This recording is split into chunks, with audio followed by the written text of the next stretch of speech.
J'ose donc espérer qu'au sortir de cette rencontre de ce jour et de la formation à laquelle certains parmi vous participent demain, nous puissions établir une nouvelle relation entre nos structures respectives, une relation qui serait fondée sur le partage de l'information, mais aussi et surtout sur la promotion de tout ce qui fait l'excellence dans les pays africains.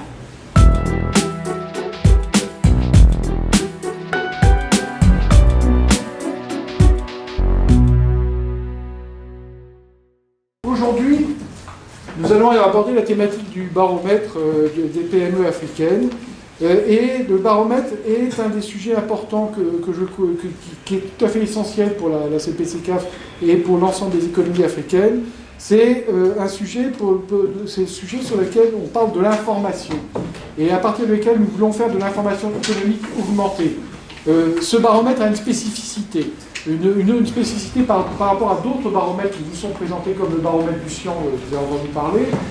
C'est un baromètre qui est fait sur des bases microéconomiques et des bases africaines pour les Africains. Et ces bases africaines pour les Africains, ça donne aussi une meilleure visibilité sur les économies africaines. Et en assurant une meilleure économie sur les visibilités africaines, ça permet aux investisseurs potentiels en Afrique de mieux connaître les endroits où ils peuvent aller.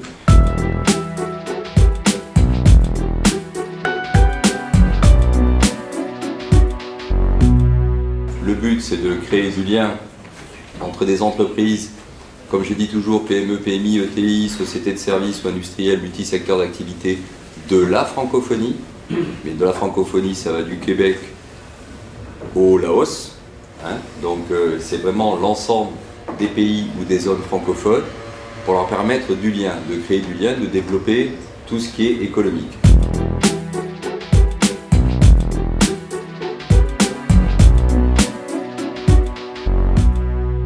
Le baromètre, que vous connaissez tous très bien, c'est une enquête qui est réalisée chaque année auprès des 20 pays membres de la CPC-CAF, dans plus de 20 États francophones d'Afrique. Il sera présenté le 27 juin et il porte chaque année un thème différent. L'an dernier, nous questionnions les entreprises sur la formation. Aujourd'hui, ce sera l'accès au financement.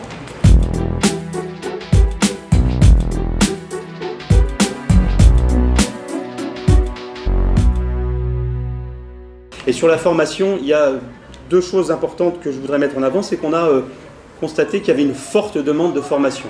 De façon générale, les managers, les chefs d'entreprise qui ont été interrogés ont répondu deux choses. D'abord, à 84%, les managers eux-mêmes ont reconnu qu'ils avaient besoin de formation. Et de façon assez humble, je trouve, ils ont reconnu qu'ils avaient besoin de formation en management. C'est-à-dire qu'un manager reconnaît qu'il a besoin de formation management. Je crois que c'était assez intéressant à souligner. Donc 84%, c'est une demande assez forte. Et de la même façon, la deuxième chose, ils ont parlé de nécessité à 72% de formation pour leurs employés, pour leurs salariés.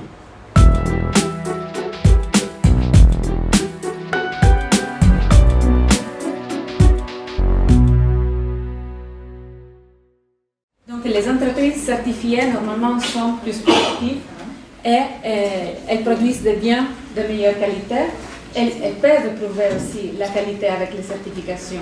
Donc c'est un signal au marché international qu'elles sont prêtes pour compéter sur le marché international.